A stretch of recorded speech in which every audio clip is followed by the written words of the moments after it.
welcome everyone to this afternoon's event. If you haven't met me yet, I'm Professor Evelyn Welsh. I'm still allowed to say this, the new, as of 4 weeks, Vice-Chancellor at the University of Bristol.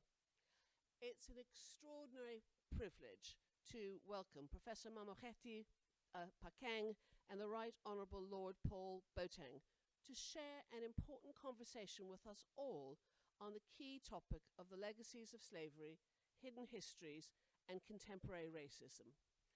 This is a difficult but absolutely central conversation for all of us, but is one that Bristol, both as a university and as a wider community, is addressing head on. Today's event brings together two remarkable speakers with a range of knowledge and experience on this issue, representing both academia and the public sector. Today, our speakers will explore how institutions such as the Anglican Church and universities think about navigating the complex range of issues tied up with the legacies of slavery, colonialism, and the links to contemporary racial justice. There'll be time for questions from the audience, from all of you, which is chaired by Professor Tim Cole, Professor of Social History and former Director of the Brigstow Institute at the University of Bristol. But before handing over to Tim to start the conversation, I wanted to provide a brief introduction to each of our truly remarkable speakers. So the Right Honourable Lord Paul Boateng, and actually, as an alum, he has and a donor to the university. He has a seat, which Lauren is sitting in there. So he is truly a Bristolian and is a civil liberties lawyer, politician and diplomat. He's chair of the Church of England's Archbishop Commission on Racial Justice. Brought up in Ghana, he moved to the UK to study law at Bristol and subsequently has worked tirelessly to champion civil rights and social issues in courts across the UK.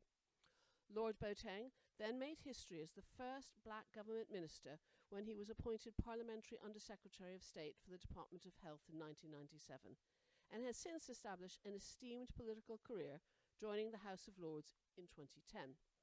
He has served on the Joint National Security Strategy Committee and is currently on the International Relations and Defence Committee of the House of Lords.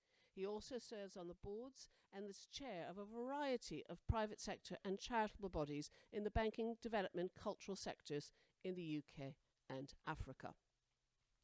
Professor Phakeng is the Vice-Chancellor of the University of Cape Town in South Africa and the University of Bristol's inaugural illustrious visiting professor. Welcome. Professor Phakeng started her term as Bristol's illustrious visiting professor in October 2021. The aim of the scheme is to bring eminent global research leaders to the university to engage with our academic community and executive leadership team. Over the course of this year-long appointment, she's identified and developed opportunities for collaborative research, strategic partnerships, and mutual learning. She was appointed in recognition of her exceptional contributions to research and education within her own field and beyond, and her various achievements include having the Order of the Baobab conferred on her by the President of South Africa in 2016, being named the most influential woman academic in Africa by CEO magazine in 2014, and being named as one of Forbes' lists of the most powerful women in Africa in 2020. She is an inspirational leader, a groundbreaking researcher in mathematics education, and a pioneer for community and civic engagement. During her appointment, we've been exploring our respective institutional challenges and looking at the approaches to legacies of slavery and the anti-racism agenda. This has generated some exciting collaborations going forward, one of which will be exploring our so-called hidden histories, referring to our distinctive and respective issues around legacies of slavery. It is an honor and a privilege to hear you in conversation. And Tim, I now hand over to you to start the discussion. Thank you so much for joining us. Thank you all for joining us.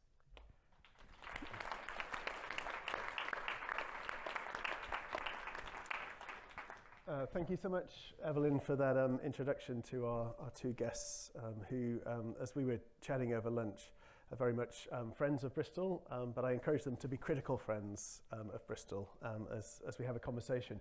What I plan to do is maybe I'll start off by asking them a few questions. So just to begin with a few questions from myself, to think a little bit about their own take on these questions of how we think about the past and the present and the future, in particular from an institutional perspective.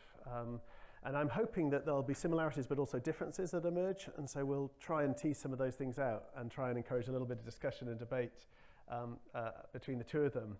And then we'll open up for questions from the floor, and so we'll make sure we've got plenty of time for questions from the floor. There'll be a couple of roving mics, so please do feel free to ask questions and have a think of those as you go on. We are filming the event, so if you'd prefer someone else to ask the question rather than yourself, then maybe chat to the person who brings the mic and we can work out a way to do that. But we'd love people to feel able to ask questions of our guests. And then what I'll do maybe at the end is just wrap up and ask them a couple of final questions, if that's okay. So that's the kind of plan for our time together. But I wanted them to do a little bit of their own introduction as well. So I'd really love to invite both Mama Getty and Paul to introduce themselves, and in particular to introduce a little bit about their own position as individuals and also within their institutional context before we explore some of these questions. So Mama Getty, do you want to say a little bit more about yourself? Maybe just give us a little potted history, in particular about how you position yourself when it comes to the questions that we're going to be thinking about this afternoon. Well, thanks very much, Paul. Isn't it interesting that 2022, October, we are here on Black History Month and we're talking about racism. I thought a lot about this and I thought, what does it mean? And for me, it means it's not yet Uhuru, irrespective of when colonialism supposedly ended. I think it ended in the books, but it's very, very much still with us. And therefore it necessitates these kinds of conversations. That, of course, observation is colored by who I am. If you look at me, I'm a Black African woman. It doesn't tell you which nationality, but of course I am South African. And of course, someone would add young, but I grew up in apartheid. I went to school throughout apartheid. So I've seen South Africa in apartheid. I went through Bantu education, started school under a tree, so never went to preschool or creche, started straight at 5 years old, going for sex, into school, fetched water 7 kilometers away, 5 o'clock before I went to school. And in the 12 years of basic education, I went through 7 schools. And that's just a function of socioeconomic class, but also changing politics of the country. Because I also spent some of my life during South Africa's apartheid times of homeland system. In fact, my first degree is from one of those former homeland universities in one of those former homelands. In fact, the most odd homeland that was scattered all over the country of the Botswanas. So in a way, that's where I am. Okay, so I know South Africa during apartheid, during homeland system. I was there when Mandela was released. I was a graduate and working. I saw the first elections and worked in one of the election offices as a volunteer, and I've seen South Africa grow. And of course, now I'm raising young men, my sons, in a so-called free South Africa, and you can probe me on why I say so-called.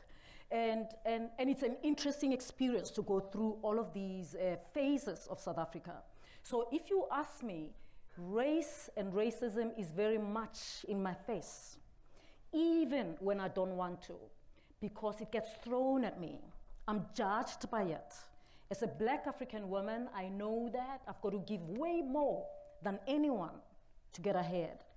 I'm a rated scientist at the moment. A B1 rated scientist is not necessary for a vice chancellor, but I've kept my rating from the time I was a scholar to continue even when I became vice chancellor, so that nobody thinks I'm an affirmative action appointee or I slept my way up. But that's the burden of being a black African woman, not only in South Africa or the continent, but in this world.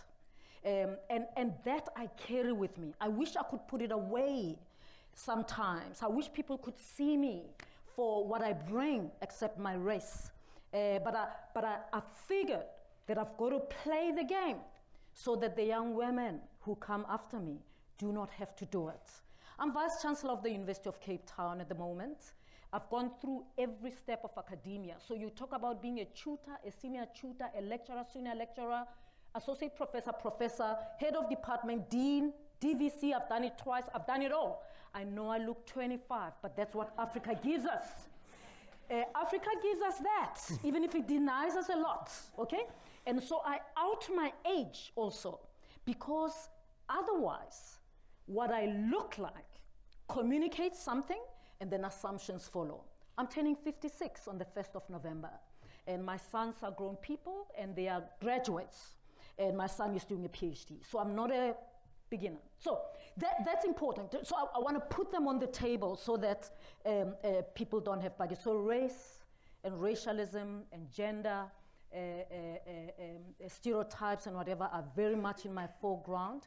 I'm sensitive to it, and I see it often that I have to announce myself often. Perfect, thank you so much. Paul, over to you. It'd be great if you could also introduce yourself to all of us.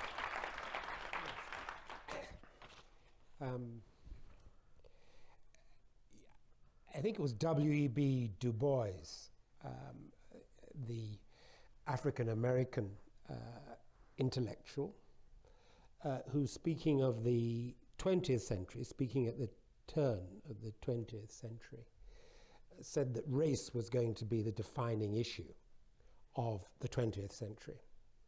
And I think in many ways it was, if you think about the civil rights struggle in the United States, the struggle against apartheid, the movement for colonial freedom, and our own struggles in this country. But if race was a defining issue of the 20th century, I think identity is a defining issue of the 21st. Identity in all its complexity, around gender, around sexuality, around race, around religion. And I have grown up all my life having to manage the issue of multiple identities, in the sense that I was born in Britain, christened in the Gold Coast as was, Ghana as is. The child of a mixed marriage, which in the I was born in 51 and my parents are married in 50. That was itself a rarity and a matter of comment. My earliest, growing up in a country struggling for its freedom, and then a country that won its freedom, I grew up surrounded by lots of black people, obviously, because I was in Africa, and black people in positions of authority.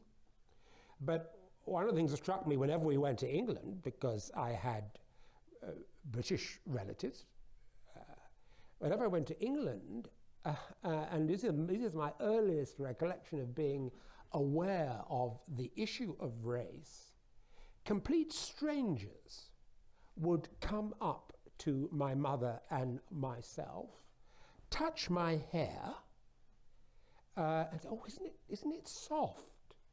And then ask my mother whether I was hers. That was the experience of being a black child with a white mother at that time. That was the experience of being a black child. My father, I learnt later, had experienced, when he was here in the 40s studying to be a barrister at King's and at Gray's Inn, people would come up to him openly in the street and touch his lower back to see if he had a tail. That was the reality. That is the reality if you are a black person, if you are a person of color. Now, They don't come up to you and touch your hair anymore, and they don't touch your lower back to see if you've got a tail. But there is a sense in which you have still to negotiate the issue of race. People will still ask you, where are you from? And when you say Hackney, they will then say, well, where are you really from? So there's still that. There's still the issue, too, around identity, of misidentification. We saw that only the other day, in which the Chancellor of the Exchequer and a senior banker were misidentified. Oh, it's a black man, he's outside the Treasury, it must be the Chancellor. Excuse me? You know, if I had a hot dinner for every time I had been called Keith, because there was at one stage an MP called Keith, who he wasn't of African origin, he was an Asian, but nevertheless he was brown, he was in Westminster, we were indistinguishable one from the other. And these are people who I'd worked with, who'd seen me in the place. Keith, how are things? Now, that is the experience of being black. That is the experience of being a person of color. So, quite apart from all the other things we know about race and racial disadvantage, all the other indices, which no doubt we will be discussing, at a very, very intimate, personal level, they are issues that have to be confronted. And one has lived with that all one's life. But one has also lived with the changes that have been made. I mean, my parents were part of the movement for colonial freedom. We won political freedom. Economic freedom is still an issue. That's the case in relation for black people everywhere. Emancipation came to the Caribbean, but economic emancipation still hasn't occurred. So these ongoing struggles, but they are struggles nevertheless that have achieved some degree of success. I was one of 4 black people of color, Asian, African, Caribbean origin, who became members of Parliament in 1987. I was the first black government minister, the first black cabinet minister, at a time in which, and let me just give you an example of what it was like. I'll never forget that first week in which I was a minister. I had a driver, a car, and of course that's always the issue. You know, if you're a minister, you have a car, you have a driver, and that's what you do. It comes with the job. My driver and I noticed in the course of the week a really unpleasant and increasingly unpleasant smell. And it got to this, and we had to have civil servants in the car, we had guests in the car, and it was getting really unpleasant, and we didn't know what it was. About the 10th day, my driver said, "Minister, I found what it was." And somebody in the carpool had taped underneath the chair in the front some frozen Brussels sprouts. So the Brussels sprouts deteriorated over time, and the smell grew worse and worse. That is the pathological nature of racism in our society. And that is what we, as people of color, live with and have lived with over many, many years. It takes different forms. But at the same time, this was what, 1997. Now, of the great offices of state, 3 of the 4 are populated by men and women of African and Asian origin. And now, that is progress. It's progress when you look now and you see Parliament being genuinely multiracial at every level. It hasn't just happened, it's happened because of struggle. But that is progress. But at the same time, we live in a society in which if you are black and a woman, you are more likely to die in the course of pregnancy. If you are black and a man, you are more likely to be stopped in the street, more likely to be arrested, more likely to be convicted, more likely to be sent to prison for longer than your white counterpart doing exactly the same thing. If you are black or Asian, you are less likely to be earning the same, doing the same job as your white counterpart. You are less likely to be employed. You are less, you are less likely to be promoted. All these stats remain intransigently and obdurately wrong in terms of the lack of progress. So at one level, great success. At another level, continuing disadvantage and discrimination of an institutional nature that can only be explained by factors that must include race. And you have added to that a culture war stoked by elements within the body politics that is seeking to describe any attempt to deal with issues of gender or race as wokeism or whatever phrase that they choose to adopt. So it's been an interesting and full life, but it has been one in which you get a sense of an ongoing struggle, and in the course of that, whether as a lawyer or as a politician or as a diplomat, in a continent which in my youth found itself squeezed between East and West and the Cold War, found itself ripped off and screwed by both sides, and the non-aligned movement was a response to that. Now it looks like once again Africa is losing out. Africa loses out in climate change. Africa loses out in the Ukraine-Russia war. So the issues that confront the continent continue to be acute. And as a black person, you can't separate yourself from that experience, and there has to be that unity of purpose that says until such time as people of African descent, until such time as people of color are respected everywhere, then any advances made here in this country in the development of a successful multiracial society are undermined and negated. So the struggle continues. Thank you, Paul.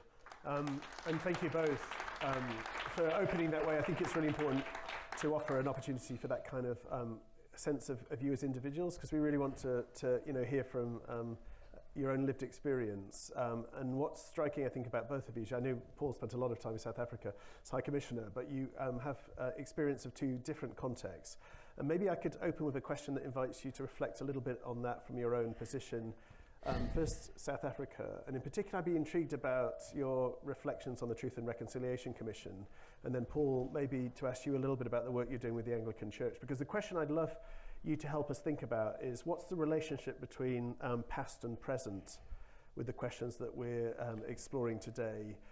Paul mentioned a whole bunch of statistics there around, say, maternal death for black women or incarceration rates for black men. So there's a set of pressing contemporary issues around racism, but there's also a sense of all sorts of historical past questions around transatlantic slave economy and colonialism. And I wondered, in your own reflections, from your own position, how far do you pay attention to the past, to the present? What's the relationship between the past and the present? Does something like the Truth and Reconciliation Commission work in terms of a kind of working through of the past? What do you see as repair, effective repair for the past and also for the present? Maybe a South African perspective would be great to start with. Yeah, I mean, you're asking about the past and the present. Well, you know, for me and many people like me in South Africa, the past is very much still the present. And it depends what you mean by the past. Coloniality is still very much here, because I don't think coloniality was quite a deep agenda of not just colonizing the places and spaces, it's colonized the minds. So how people think, how people see themselves, how people relate with each other and with whiteness, it's really still constructed by coloniality. I mean, even our very business of higher education is shaped by coloniality. And that's why the decolonization discussions and debates and the decolonization project as a whole is important, asking the questions about why are we only focusing on this knowledge and not knowledge from the East or the South, or why this bias? And that bias is from the past. So even if the colonizer packed and left, much of the colonizer is still around. I mean, and we in the Southern Africa can say when our colonizer left, didn't do what the Francophone colonizers did, because that's even more brutal.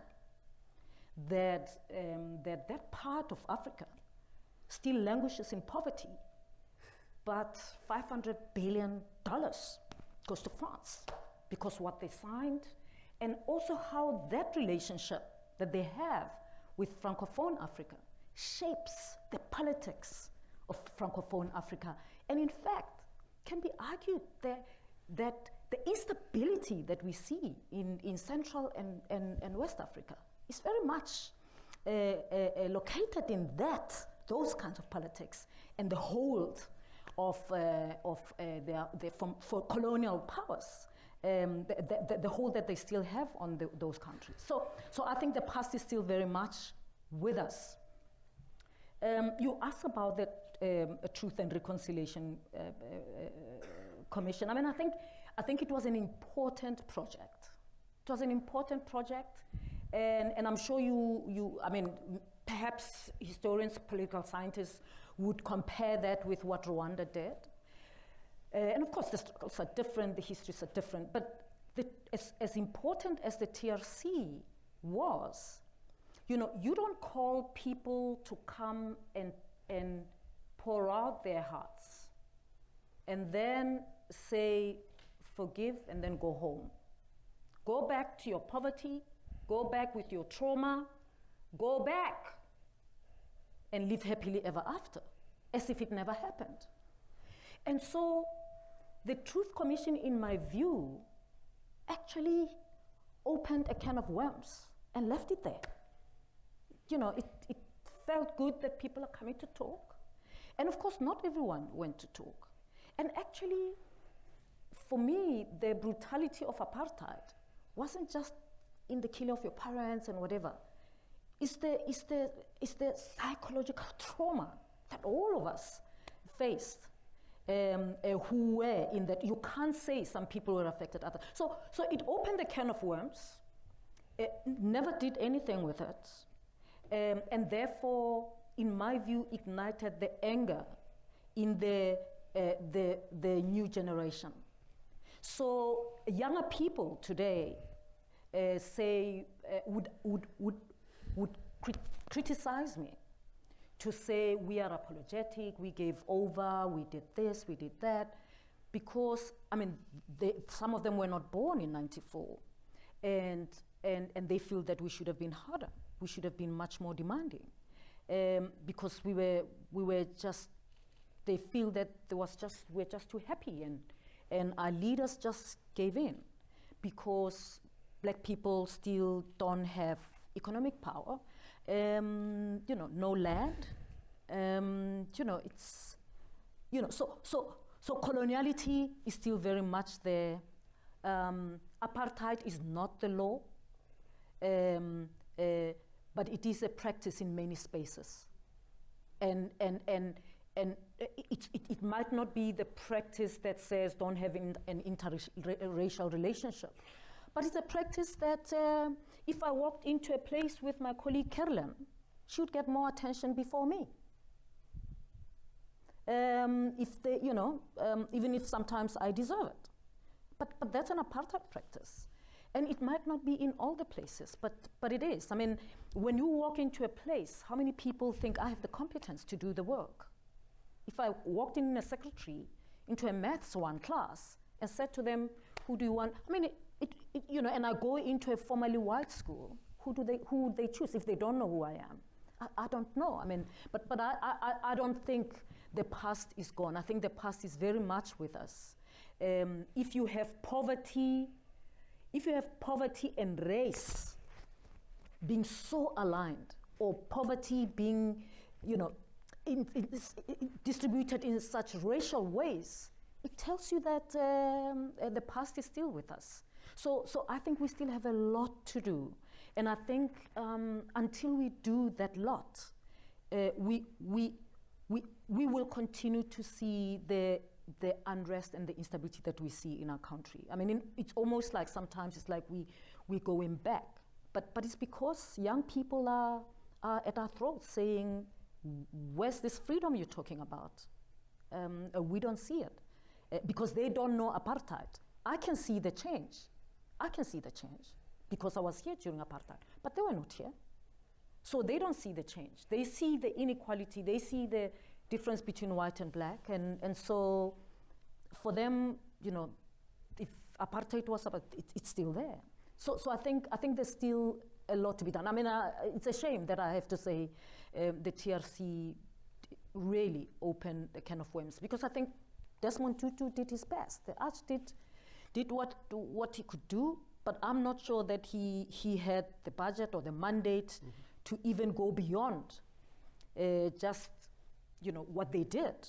And again, that was something that was open to a particular group of people. It's not as if we took the whole country, which is what Rwanda did, taking the whole country on in a process, recognizing that all of us are wounded, white or black. We are wounded. The wound may be different, but it's a wound anyway. And so how do you heal the wound post-apartheid? And we didn't really go through the process of healing the wound.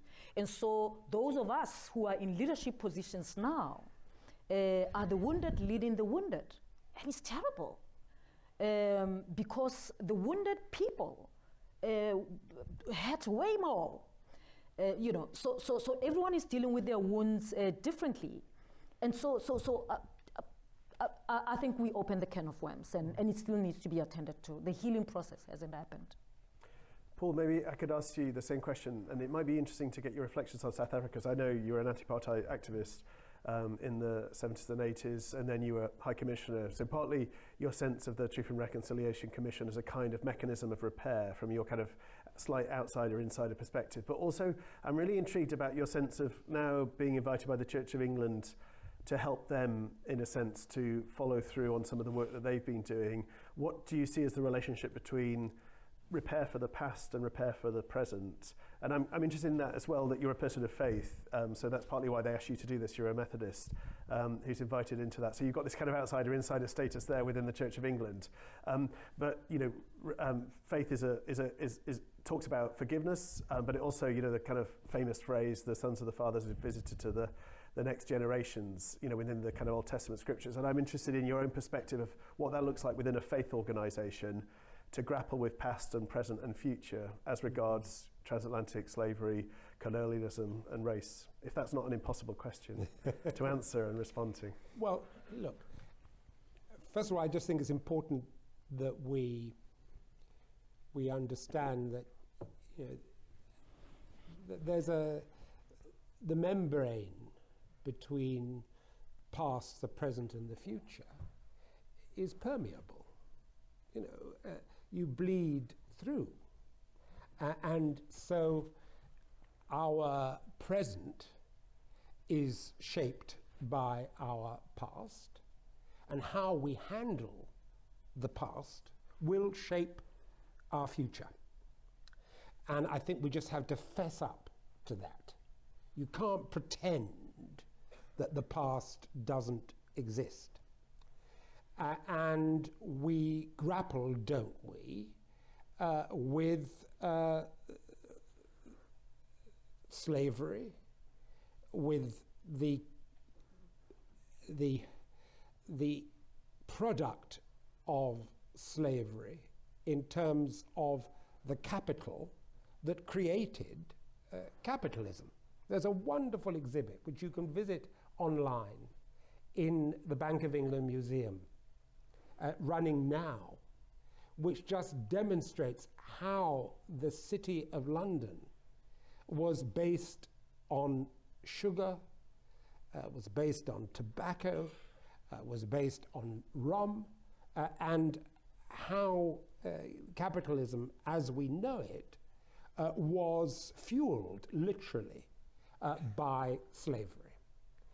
And I really can't recommend that that exhibit highly enough in the Bank of England Museum.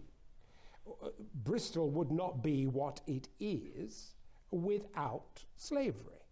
So black men, women, and children have died, have suffered in order that Bristol and Britain prosper. And those patterns of exploitation continued and continue to this day. That is the reality. The international system is based on an approach towards the Africa and to the developing world that is rooted in exploitation. And there has to be an element of justice that rectifies that, so you do have genuinely fair trade. So genuinely you are addressing the issue of capital flows, you are addressing the issue of banking systems in a way that recognizes that the rules as they currently are skewed towards continuing patterns of exploitation. Now, that has to stop. That is a moral imperative. But also, increasingly, it is becoming those patterns of exploitation are presenting an existential threat to the planet, to us all. So it isn't a question of us doing them a favor by creating a more just system. The fact of the matter is, if we don't address climate injustice, if we don't address health inequality, then we, all of us, whatever the color of our skins, wherever we are in the world, are at threat and are at risk. So this then becomes a moral and a practical imperative. And it is not just an imperative for nations, it's an imperative for communities, and it is an imperative for institutions. And to fess up, to recognize how the past influences the present, and how you deal with the past will shape your present and your future. The Church of England is having to do this as a moral imperative, but also as a practical imperative, because if it wishes to survive, then it's got to get more people through the doors. It's got to bring more people to the foot of the cross. That's what faith in action is supposed to be about. It's supposed to be about saving souls. It's supposed to be about bringing people to Christ. And if you are still locked in to systems that are dehumanizing, if you're locked into systems that do not recognize your complicity as a church with past injustice, or as a city, or as a university, then you are not going to be a church, a city, a university, a country that is fit for the future. So this is something that we just have to own up to, and we have to create a safe space for the conversations that recognize what it is that we have to do. And part of that is a form, whether you call it reparation or restitution. I mean, there's a whole, you can call it what you will. What is it Deng Xiaoping says? It doesn't matter if a cat is black or white as long as it catches mice. I don't care whether you call it reparation or restitution or call it what you will, but there has to be a redressing of the balance. There has to be a redressing of the balance. And we have to own up to the truth of the past, however uncomfortable. But in so doing, we have to create safe spaces to do that. And spaces in which difficult issues will be wrestled with. People will be offended. People will be hurt. Well, I'm sorry. I mean, I don't buy this notion, and I don't see how anyone engaged in struggle can buy the notion that nobody must ever be offended. If you don't like what I say and you're offended, well, tough on you.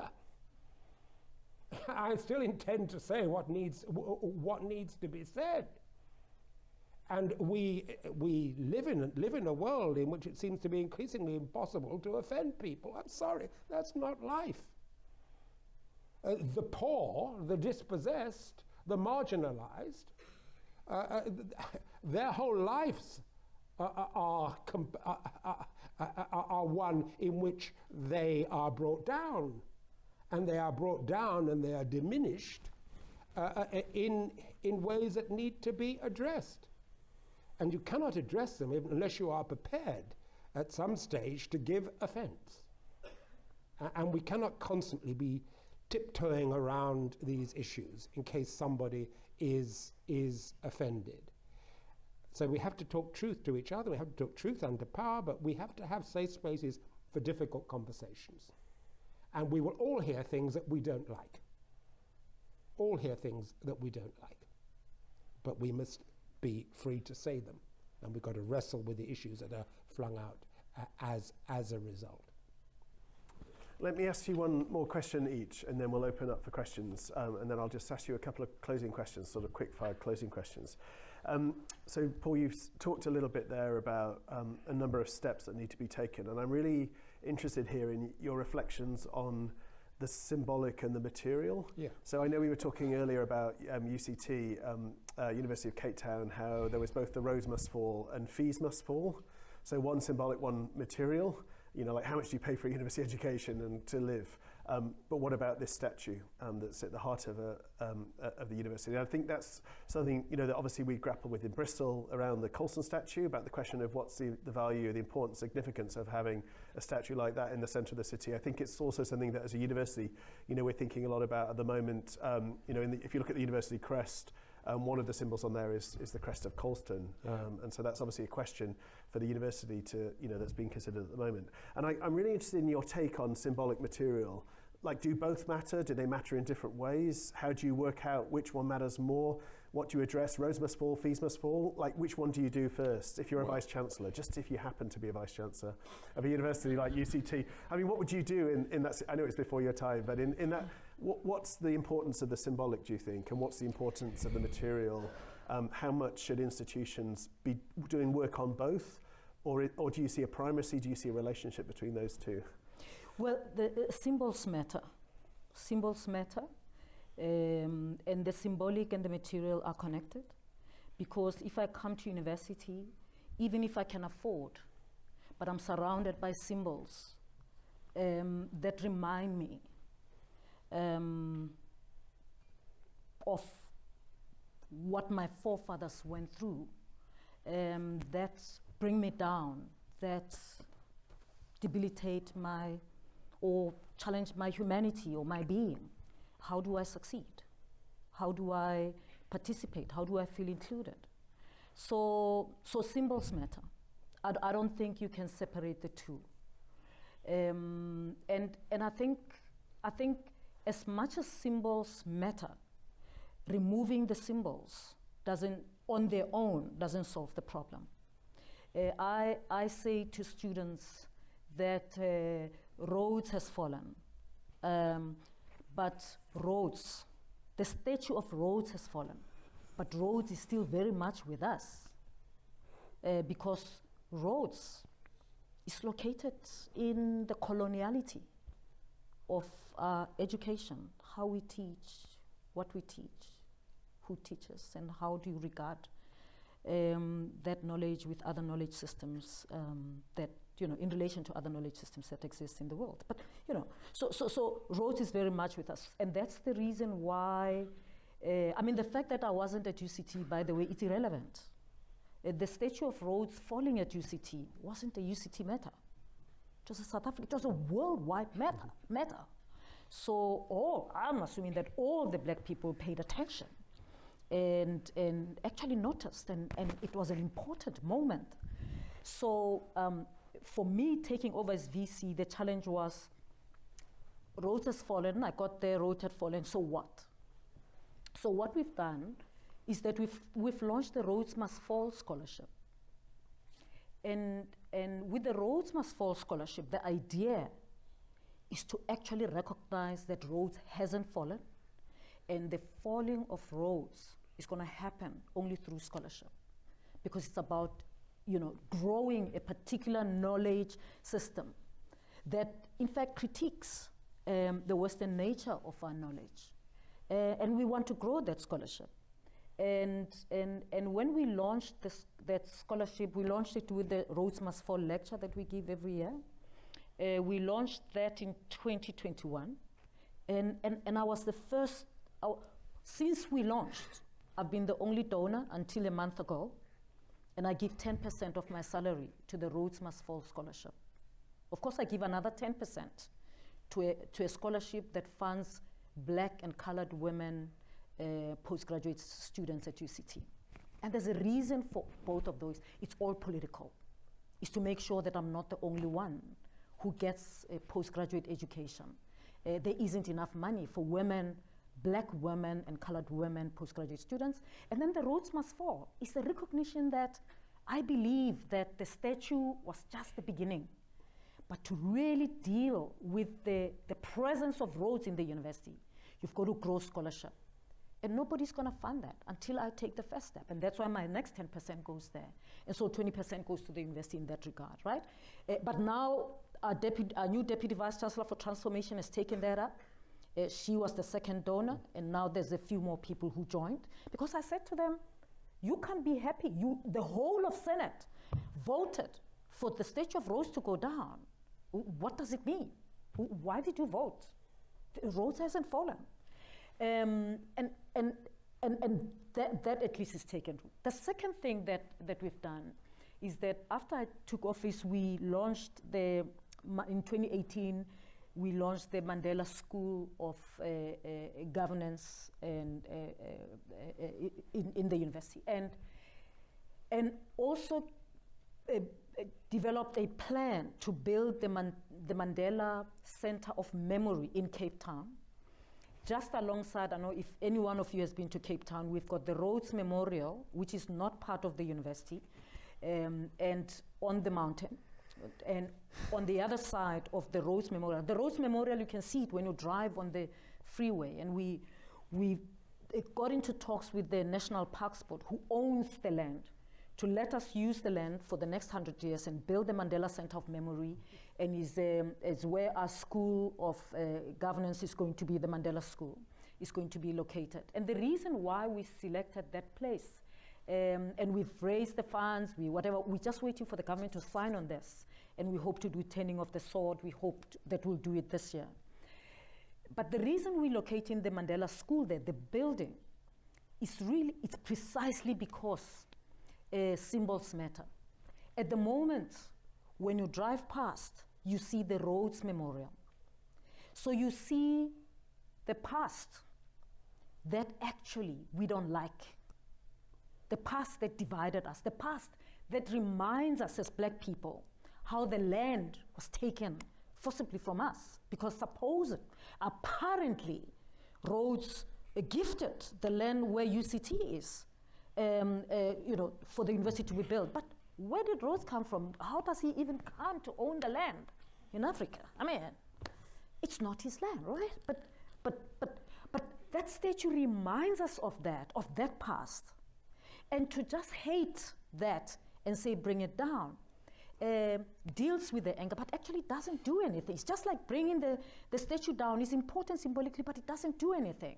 So we felt that the Rhodes Memorial is about the legacies that we don't like, the legacies that bring anger. We have other legacies as a country, as a people. And the legacy of Mandela is something that we can look back and say, we had that moment that brought us together, that said black people are human.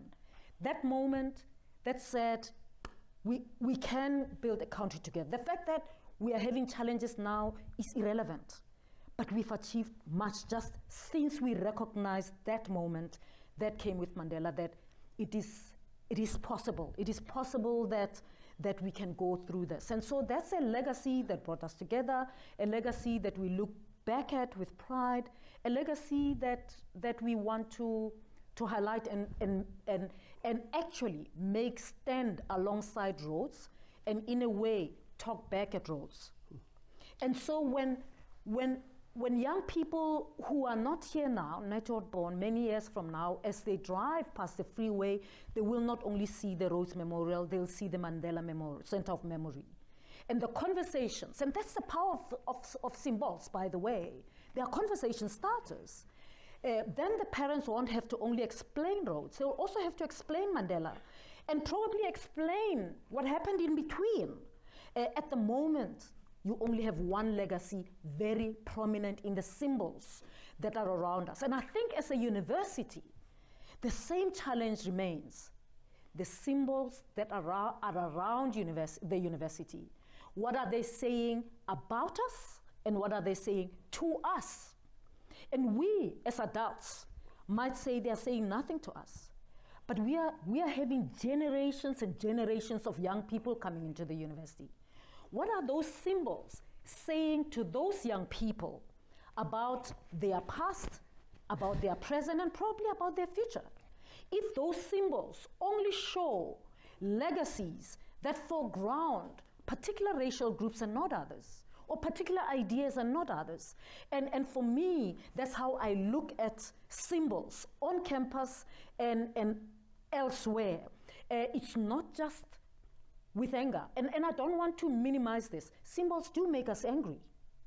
Because, when I see the statue of Sarah Baartman, we had a statue of Sarah Baartman in our library, and it evoked a lot of anger from different parts. And remembering how a black African woman was treated simply because we have a unique shape. We still have it today. We still have it today. It doesn't make us less human, but Europeans thought it is odd. And so she was something to abuse, right? But it made me angry because I thought, my God, my small waist is an issue. Used to be an issue. No wonder I walk into a fashion store, no dress fits, or no pants fit. All the pants tell me that my waist is too small and my hips are too big. But actually, I'm Sarah Baartman. So symbols do evoke emotions, and that's why they matter, and that's why we can't ignore them. So we removed the statue of Sarah Baartman. It wasn't a gift, we bought it. And people challenged my leadership about that statue. And they brought the artist, they said it's a black artist. It's a naked statue of Sarah Baartman. And I refuse to have it in the library. It evokes anger in me. okay, and many other black people, right? And because we bought it as a university, we have a right to put it wherever we want, whether it's under the bed, whether we hide it, whatever, it is ours. Okay, so don't tell me that I'm discriminating against the artist. We buy art, we decide where to put it. If it doesn't work for us anymore, then we'll put it somewhere else because it doesn't work now.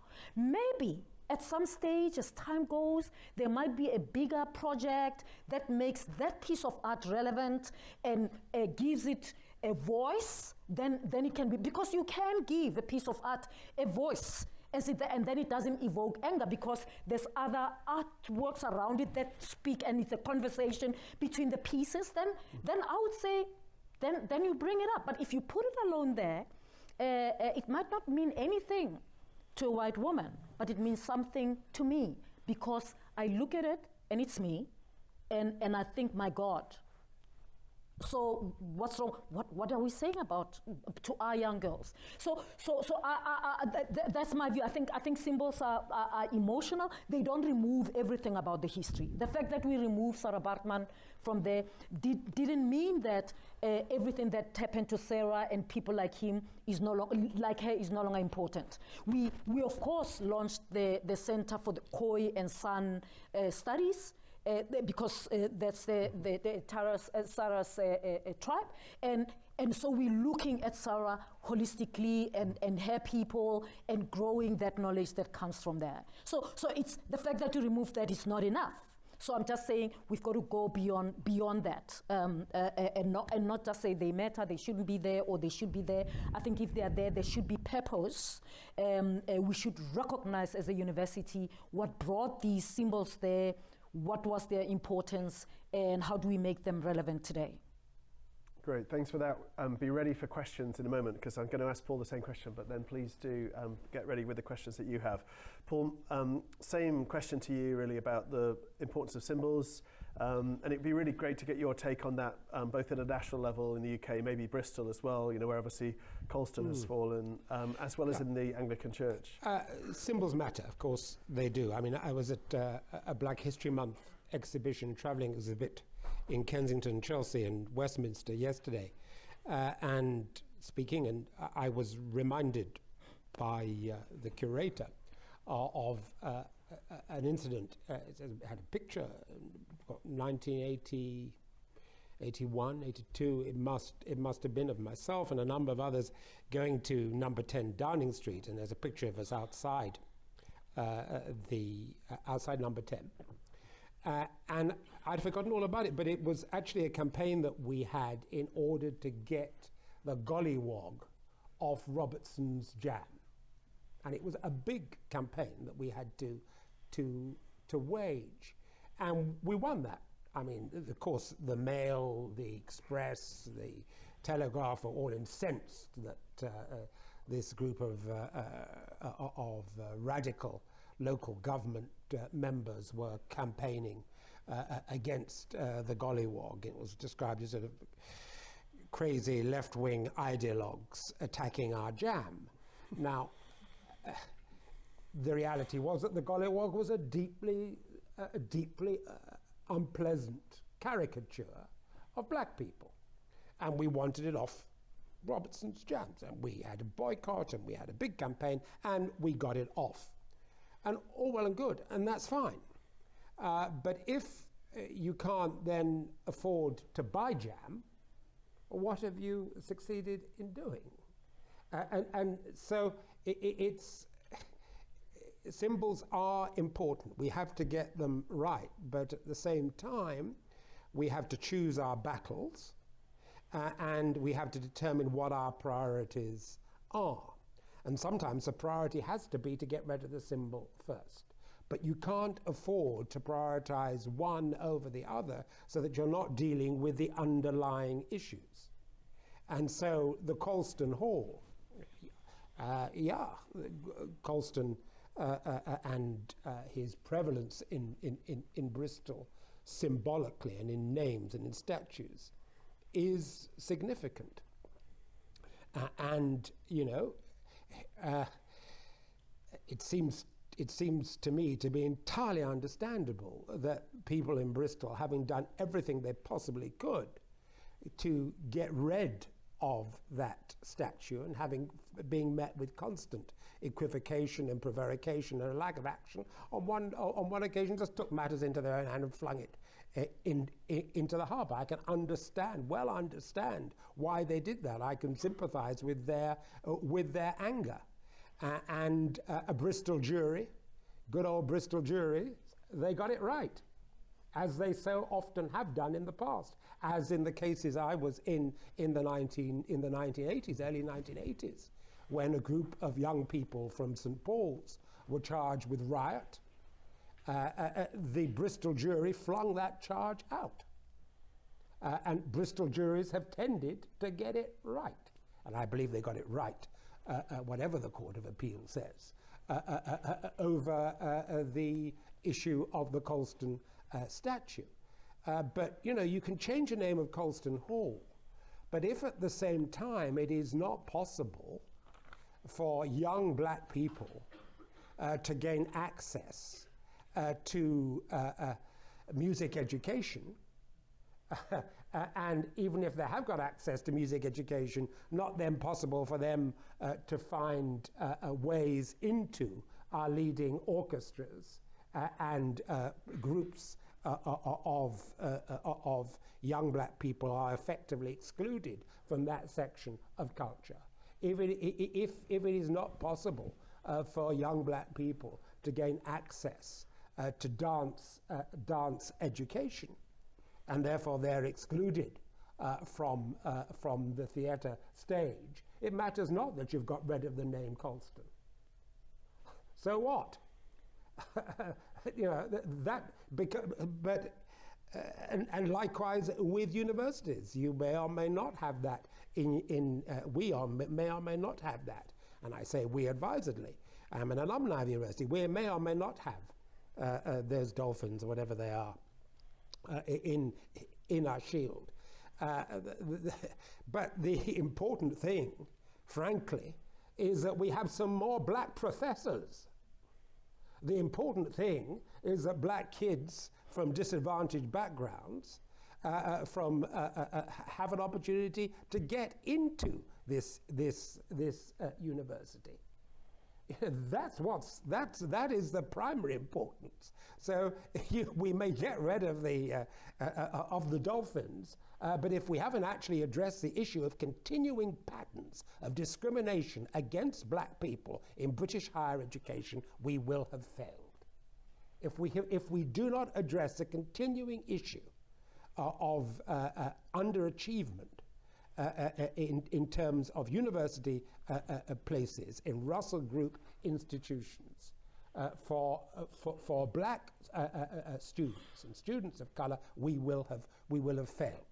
So let's just make sure that we conserve, that we focus some of our righteous indignation on issues that really do impact on the future of black young people and people of color. Because it won't make a blind bit of difference if you got rid of the dolphins if you don't get rid of some of the institutional practices that are holding black people down. Thank you, both of you. I've got a million more questions to ask you, but I'm sure everyone here has as well. So I'm going to save my chair's privilege just to the end and to ask you one final question. But I'd really invite people to ask questions. Just raise a hand. There's a couple over on the left-hand side. So my left, which I believe is your right, isn't it?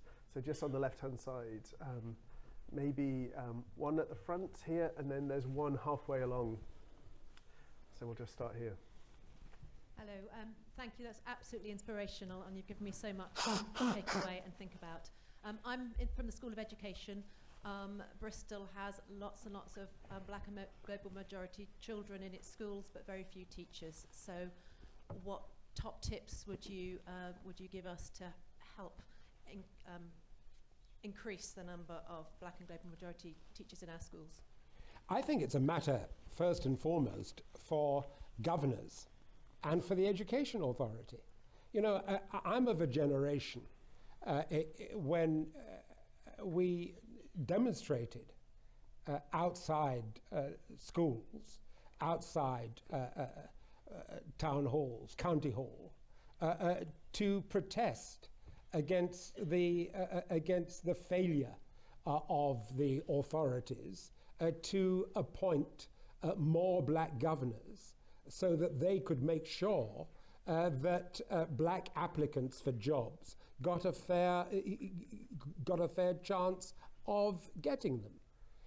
So that issue has to be addressed. It's Frederick Douglass used to say, didn't he? Power and it rings down the centuries with me. Power concedes nothing without a demand. It never has and it never will. Power concedes nothing without a demand. It never has and it never will. Until such time as we articulate the demand for more black teachers, until such time as we recognize that black teachers who are teaching are more likely to be disciplined, are less likely to be promoted. Is it any wonder that there is a problem about recruiting black teachers? Who wants to have to deal with that stuff? So if they have an option to do something else, they may well do something else. So, one of the things that we're seeking to do, and they deserve some credit for this, in my view, within the Church of England, as part of their addressing the racial justice issue, is actually to look at how they recruit senior teachers. What are the opportunities for advancement? Are we monitoring those opportunities? How are we creating a situation in which black pupils and black teachers and white teachers and white pupils are able to benefit from a curriculum that respects and values their experience? If we teach English literature, as we now do, on the basis that you have to be born in Britain for your work, and you have to be a British national for your work to feature as examinable. So Chinua Achebe and John Steinbeck, both in my view great authors, one happens to be a white American, another one happens to be a black African Nigerian. They write beautifully in the English language. Why shouldn't young people today, as I was able to do, I was able to be, when I was at school in Ghana and in Britain, I was able to do English literature and have John Steinbeck and Chinua Achebe taught side by side to me by the teacher. That can't happen in Britain today. And the all-party group for Africa, comprised of both Conservative, Labour, Lib Dem, did an inquiry into the Africa and the curriculum, has come out with strong recommendations in regard to this, and we have not had a positive response from the Department of Education. So, all of those are issues that, it seems to me, have to be addressed, but they're not going to be addressed unless people are prepared to kick up a fuss. If we don't kick up a fuss, then I'm afraid the Secretary of State for Education, and I don't care what colour they are not going to wake up one morning and say, wouldn't it be nice to do something about the curriculum? If they can get away with it, if one group are going to accuse them of kowtowing to wokeism, and that group are the most powerful politically because they're the most vocal, they've created the most alliances in the press, then the chances are that the Secretary of State won't change anything. If, on the other hand, there is a broad consensus calling for that change, demonstrating for that change, then, in my view, politics being what it is, we've got some chance of success. But power concedes nothing without a demand. It never has, and it never will. Thank you, Paul. Let's try another question. I think halfway up, Sam. Can you see just on the left-hand side? There's a hand just right on the edge. And maybe Coffee, I'll start with you for this one. Maybe you should take 3 questions or 2. Hello. Is it working?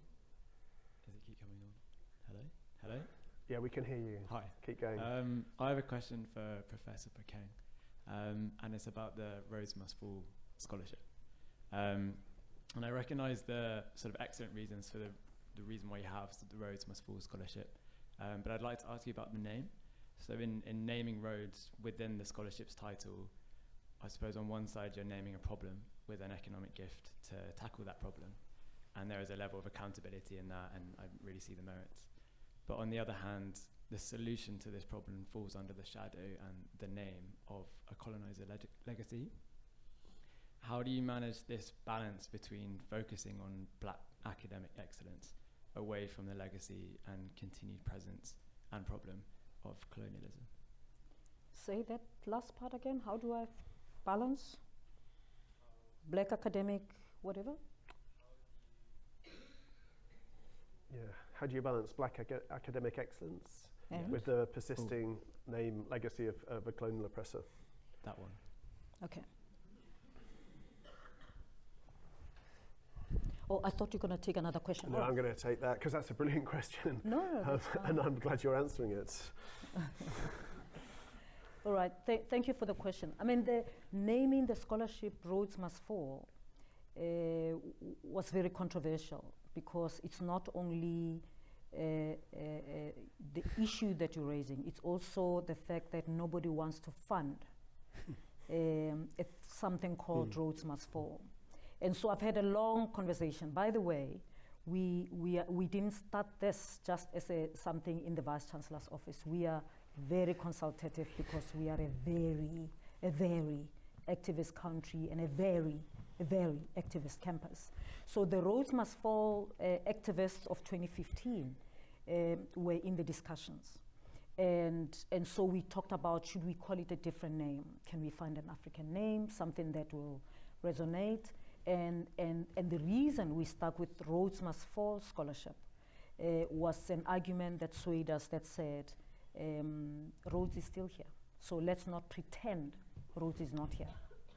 Rhodes is still here. We will do away with the name when we are convinced that Rhodes maybe has departed. If we do away with the name, we'll lose the focus and the reason why we started anyway. So it is not, and some people are offended by Rhodes, other people are put off by the Must Fall. So the donors don't like the Must Fall, they don't mind the Rhodes. Okay, and so the name, it was a conscious choice to leave it as that. It's not seen as being, contrary to, as being in conflict necessarily with advancing Black or African scholarship, but it's being seen as African scholarship standing up to Rhodes, rather than just pulling down the statue, but standing up to Rhodes in an intellectual manner. So that's and to be honest with you, it's the students who led the Rhodes Must Fall movement who are very firm about this, because actually it was such a fierce debate. Many people don't know why this year we didn't have the Rhodes Must Fall lecture. And the reason we didn't have it is because the person that they had said, they select, and they said I should invite the person. The person agreed, and after talking to their advisors, came back to me and said, ooh, it's the name, man. I can't do this. It's not good for my brand, it's not whatever. And why don't you change the name? And I went back to the students and I said, the name. And they said, absolutely not. We'd rather forgo the lecture this time, because the person told us late that they can't do any more because, of the brand. So we didn't have the Rhodes Must Fall lecture, the second one. The first one we had the former Vice Chancellor, Professor Njabulo Ndebele, who's a very well-known literary scholar, gave an amazing talk. But so we are aware that it's controversial, but so was the statue of Rhodes. So was the falling of the statue, So we live with the discomfort and the whatever incoherence comes with it, because this is a battle that's not won, that's on. And battles are not easy and not comfortable. Thank you. Let's see if there's any questions. Just one here. Can you see just on the road? Stop there. Yeah, that's it. Perfect at the end. Thank you. And then we'll come to you in a moment. It should start. Just start speaking, I'm told, and it should start doing things. I want to have your comment on, both of you, I want to have your comments on why is it often the case that whenever the issue of racism is discussed, the discussants are often black people. In my opinion, it's making a set of people spectators within the discussion of racism. I think racism happens between people and not within people. And as long as this is the case, the legacies of slavery will continue to remain hidden. Thank you. Do you even want to respond to that? So the kind of the challenge, I think, of why do discussions of racism so often default to a black panel?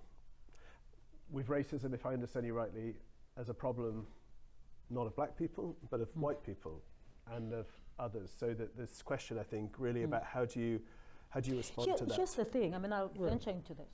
I'm sure. Yeah, I will as well. Yeah. You go first. You go first, and then I will. He can go second. You know, in my language, they say the king goes last. So I've been going. Let me tell you this. I've been going first. I'm waiting to see who's going to speak last in this conversation today. That's a challenge for you. I'm going to get you to speak last. Okay, good. I mean, it helps to do a bit of rah-rah here, right? So as long as I get to speak longer. You always do. I mean, that's an age thing. Oh. We calculate it by minutes. I don't think so, sister. I mean, there's a variety of reasons I can give you. One can be that black people bring lived experience. And it doesn't mean white people cannot speak about racism, but they don't necessarily have lived experience. They may have observed. No, but they do have lived experience. They do it. It depends what we mean when you experience it yourself in an unequal world, in a very racist world, and racist and patriarchal world, dare I say. It's almost like, and I want to liken it. I mean, often oppressed people will say nothing about us without us. The LGBTI community does that very well, and I agree with it. And I know a moment that I've had to come to regarding myself as an ally for the LGBTIQ+, and talking about their issues without them. And I have come to a point that even as an ally, you have to know your place. And I know that from experience and looking in reflection, that I thought, you know, there are certain things and places that allies, doesn't matter how committed they are, they cannot get into. That allies are key. And white people will be key, but allies should know their place. And I'm likening it to the LGBTQ+. In the same way, in my view, I would find it odd that I come to a talk on racism and it's white people talking to us. I would be the first one to raise my hand and say, what's going on here? No, but I have a right to my view, and I'm going to voice it. I will ask the question, why are we only hearing from white people? Why? I would ask the question. And being black doesn't also make you an expert on racism. It doesn't. It also doesn't make you a champion of anti-racism, being black. There are many black people that I wouldn't want them to stand up for me when it comes to racism, or I know for sure that they wouldn't stand up for black people. Because being black is important, but it's not sufficient, because it's also about your ideological stance and also, I mean, in conversations like this, it's also about some people calculate what do they have to lose. So I would really question, why is it that it's only white people, unless the conversation was described enough that we are going to hear about racism from white people's perspective, which is not irrelevant, but I would like to know that it is what it is, because I don't think it is that trivial that white people can teach me more about racism than a black person. Yeah, I'm gonna pause there. I think you make a very interesting point. And I think my response to it is to say that actually this is a very uncomfortable conversation. No one, I personally don't much like talking about racism. I'm bored with talking about racism. It's draining to talk about racism. Exhausting, debilitating, corrosive. But we've got to talk about it. I don't feel that I can refuse to talk about it. And therefore, if I'm invited to talk about it, I will talk about it. But I think it would be good to have, frankly, more conversations, active conversations, involving white people on the issue of race and racism. And I think certainly whenever you are dealing with this issue institutionally, if you are serious about change, then your committee structures and your implementation structures have to include both black and white people, have to include white people, people of color, whatever BM, AME, whatever expression you've decided institutionally to adopt. When you're talking about implementation, you need black and white together working on this issue. And I don't think there's, so my strong advice is the last thing you want in any business or any institution is to limit conversations about race simply to people who have been the objects, the subjects, call it what you will, of racism. This is something that we have to own together and we have to tackle together. Yes, racism is not my problem alone, it's also your problem if you're a white person. You were diminished by racism in different ways, but you were diminished by it. You're made less effective by it. Any white person who's seeking to start a business today, who doesn't understand how to manage, to encourage, to support a diverse workforce, whether or not it's diverse in terms of gender, in terms of sexuality, in terms of race, is limiting the pool of talent at their disposal, is limiting their ability to understand and to market to the world. Any world-class institution today has to be an institution that is comfortable with its own diversity. To achieve that comfort, you need to involve everyone in conversations. So I don't come into any context and talk about race unless I am convinced that it is part and parcel of a process that is going to lead to change. Otherwise, I don't bother to show.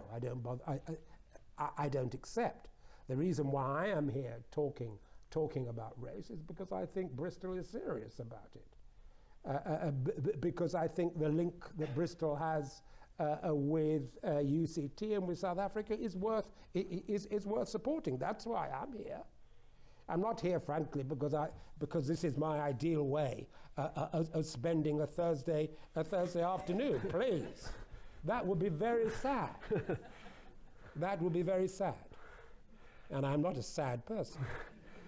We've got time for one last question, Sam, just up there, the gentleman on the edge. And then I'm going to finish with a quick fire, which is, what would you, just so you're thinking about it, one thing that you would want us as a university to do in the next year, and one thing you'd want us to do in the next 3 to 5 years? So that's just a kind of to think, but we've got one last question before that. Yeah, it's in relation to opportunities for the disadvantaged. Probably about 5 years ago, I went to an event. I'm a farmer, and this is my time cost me. And I went to this event in the Department of Education, and it was held at 5 p.m. And it was talking about opportunities and how we can help those disadvantaged in Bristol. So clearly the sensible place to hold it is opposite the Wills Memorial Building at 5 p.m, where none of the people who are affected are going to attend. And I asked who did not have a degree in the room, and of course no hands went up. And I went to degree as a mature student. What frustrates me is that Paul at the end said about helping black people. In this city, there are many poor, disadvantaged white people as well. And if you do that, you're going to create racial problems. Because, I know people who are builders, and I'll be totally honest, most of them are probably racist. I mean, that's I don't know why, but they are. And how do, unless you actually go to people's tents and get invited to their tents and ask them what outcomes they want, not outputs or inputs, but outcomes they want, that is kind of, I suggest, where we should be starting.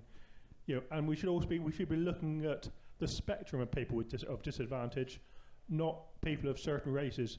And Paul, you're half white, so why do you call yourself black and not say, I mean, I always write pinkish when I fill a form in. Well, no, I'm being serious. So am I being serious. Yeah. And I'll tell you exactly why I do.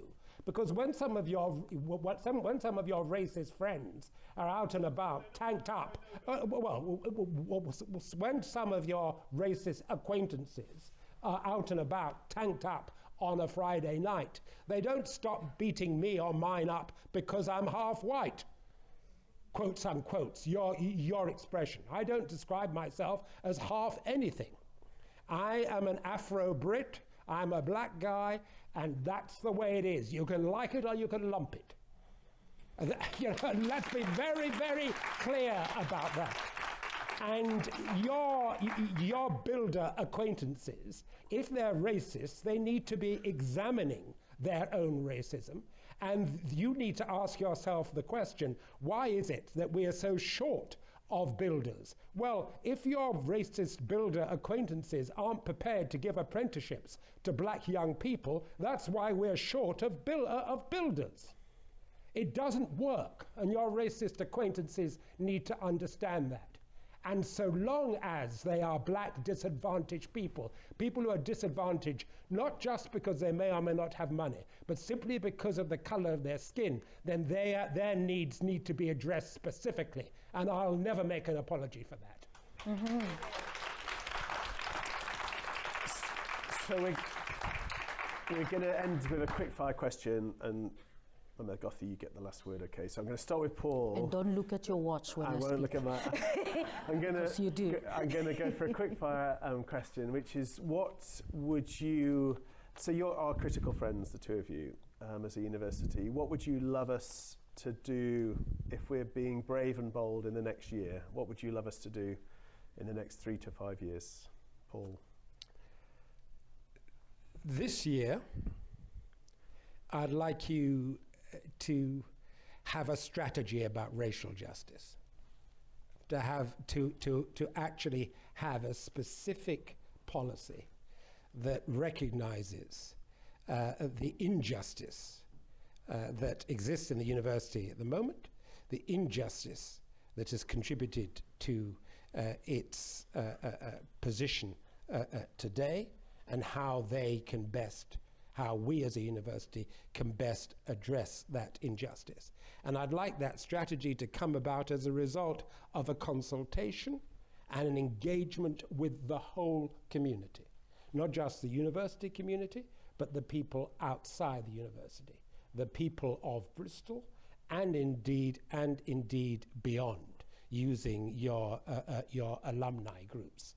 And to conduct that consultation in a way that does. And the guy who has racist acquaintance builder friends made a very good point, I thought, about actually... acquaintances, acquaintances, acquaintances, acquaintances, acquaintances. The guy who has racist builder acquaintances made a very good point about the timing of that particular event. Actually, when you have consultations, you do have to have a degree of intentionality about them, so that you reach those who would otherwise be difficult to reach. And you don't just have consultations in which people are spoken to and consulted, but not actually listened to and not really heard. So that I thought was a good and a fair point. But it does need to have a degree of intentionality. So I'd like to see a strategy adopted, and I would like to see within that strategy, benchmarks. And I'd like to see targets, and year on year after that, you need to measure how you have achieved those targets. And one of the targets needs to be not just around access, important though that is, but also about advancement for black academics. It needs to be about the content of your curriculum and the extent to which it is genuinely diverse and inclusive. It needs to be properly resourced as a priority. So not something that you do in order to tick a box. And you need to measure. You need to measure those resources. And you also need, importantly, another point that you, sir, made, you need actually to look not just at inputs but at impact. That is actually a very important point. And you need to be able to measure and identify impact. And it seems to me that one of the things that wealthy institutions such as this, relatively wealthy institutions such as this can do, by way of restitution or reparation, is to have partnerships in the Caribbean, in Africa, which actually involve the sharing and transfer of resource. And you'll find through that that your own experience, your own academic experience, your own institutional experience is in fact enriched. So whilst you are the major contributor in terms of resource, in terms of the relationships, because relationships are key that you'll be establishing with Africa and the Caribbean, you will be addressing not just issues of inequality, but you will also, and importantly, be enhancing and enriching your own experience, our own experience as an academic institution. Perfect, thank you for that. Next year, next 3 to 5 years, what do you think we should do? What would you call us to? Thank you very much. I'm excited about what Lord Boateng has proposed, because some of it feels like what we are already on about, Judith. So I felt like jumping and say, yeah, we can deliver on that one. 3 things. I mean, I think I would challenge Bristol. I mean, I think there's no doubt that there's seriousness about tackling issues of race and racism. But there is no visibility, in my view, in the senior leadership of that racial diversity at that level. And so my first challenge would be, can Bristol consider appointing an executive of African descent? Can you take a chance? Just to show that you actually do, and I'm deliberately saying African descent, because, being here, I do get a sense of, how, and all over the world, the Asian descent, it's easy to go up. But African descent, not so much. But it plays into the stereotype. And I'm saying this with a keen understanding that's based on the 3 pillars of our vision at UCT: excellence, transformation, and sustainability. These pillars encapsulating a strong belief that if you only drive excellence without transformation, you will not have sustainability. It's very easy for us to talk about environmental sustainability, but social sustainability is very key. In fact, without it, we will not even have environmental sustainability because the people won't buy into what we say. Poor people have been abused long enough, and so they won't buy into it. But I think when I say, can we have that racial diversity with representation of Black African, I'm saying, you know, I'm not saying just go for transformation. I'm saying you go for excellence. You can do both. They are not mutually exclusive. And so that's the first challenge. The second challenge is that, you know, it's quite okay to sit here and talk about racism and anti-racism and who should talk about it and who shouldn't. But it happens every day to people of color.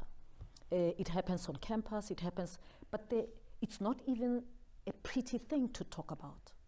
Most of the things that happen to us, we just keep quiet about them. And when you're a visitor like myself, every time I visit a different country, I carry, for me, a mentality that says every country is organized for the convenience of the citizens. So if something doesn't sit well with me, I just say it is for the convenience of the citizens. So let it ride. But then I go, wow. And I think for people who live here, they can say that. I don't say that in South Africa.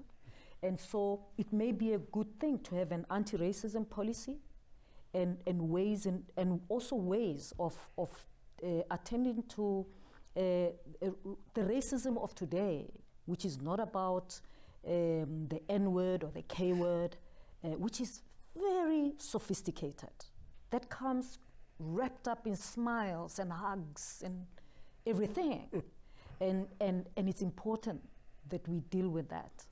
And so to create ways of and an anti-racism policy might assist in that. And then I think it's also about the future, and this is my final point. It's also about thinking about the future of the university. Bristol is an excellent university. And we at UCT have learned that when we drive excellence without transformation, with time, our excellence gets challenged, it gets rubbished, it gets threatened. And we saw that with the Rhodes Must Fall protests and the Fees Must Fall protests and the Shackville and all the other protests that we had. And I often sit and say, everything that the students were fighting for and about during those protests, could it have been done without the protest? Surely it could have been. And you look at the speed at which it was done when there was a protest, I often think we've got to think about the future. So you are not where we are in terms of our transformation journey. Of course, Britain is a different country to South Africa, but I think now it's a good time to start conceptualizing a program, and we can share what we're doing, a program that can look at building a pipeline of Black professionals, Black academics, who with time will rise, will be prepared to be professors or whatever. Because if we don't do that, and you do it at a time when you have a gun to your face, then you make decisions that are not so suitable. But if you pace yourself, then it gives you time to give people opportunity to grow, to give people experiences, and we have learned that at UCT the hard way, in my view, and the learnings continue. It's not done, and because the learnings, we are still in the middle of the learnings, there's lots and lots of contestation, because you don't want a transformation that says throw people away and replace them with other people. You want a transformation that says there's power in diversity, and how does that diversity look like? How do we enable excellence in all its diversity? You enable it to grow in all its diversity, rather than saying, well, let the meritocracy run, whereas in fact the history of the meritocracy hasn't been equal. It has been privileging one group rather than the other. So I think it's the time now, when things are peaceful, to work towards the future, and maybe 10 to 15 years from now, we don't even worry to say, where are those Black people? They'll be here, they'll be ready. At the moment, we can start looking for them from inside, from outside, whatever, but we can start growing a pipeline that will have, then we can have a critical mass of them. Thank you. Thank you so much for the invitation. No. It was an honor to be with you on the panel. And thank you to both of you. Let's express our thanks for coming and sharing your stories and listening with us.